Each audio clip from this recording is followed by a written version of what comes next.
Okay, today I want to address a very common mistake that many people make when they do their kick up to handstand. It's a bit more common in people who practice kind of more aggressive sports, maybe weightlifting, maybe CrossFit, things like this. And it's this idea of throwing yourself into your handstand. You don't want to throw yourself into a handstand.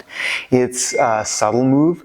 It's really based on precision. It's not about power. And I think there's this thought that if you put power into it, you're going to get there faster, but it's about really smoothing out the transitions. So when I say throwing yourself into a handstand, this is what I mean. So if I were to take the gymnastics entry into the handstand, the gymnastics kick, it looks something like this, right? I go from standing, but there's control. I'm very careful with that transition from the foot to the hands. But some people see this and they misinterpret it, or they're not aware of some of the subtleties of the technique, and it looks something like this, like, right? It's like they slap the floor with their hands. You can see this impact going into the wrists and the shoulders. Not only is that not going to help you find control in a handstand, but it could potentially risk injury if you land on your wrist wrong, if you tweak your shoulder a little bit. So you want to smooth out this transition of going from the feet to the hands.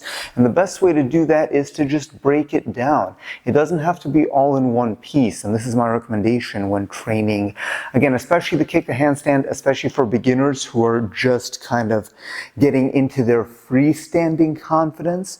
So the first step, if you want to go from standing, that's fine. I actually have students go from here, right? So from the shoulders on top of the hands, just kick up like that, right? Then we can go from standing, place the hands down, take a moment, and then kick. And try to be really cognizant what happens. So right now I'm on my leg and my hands are taking no weight.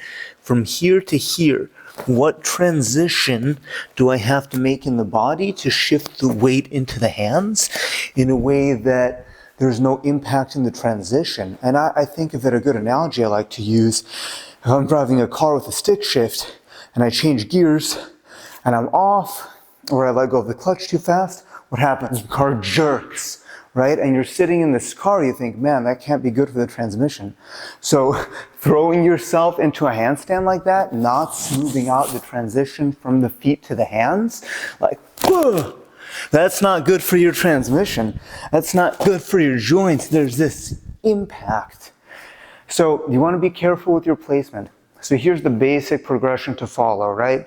First, we just bend down, put the hands down, put the weight into the hands, give it a breath or two, and then kick, right? Transition number 2, same thing. It's all the same thing, just a little bit faster.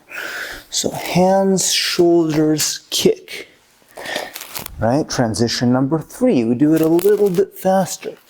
And eventually we can do it so that it looks like it's all one movement, but it's still 1, 2, 3, 4.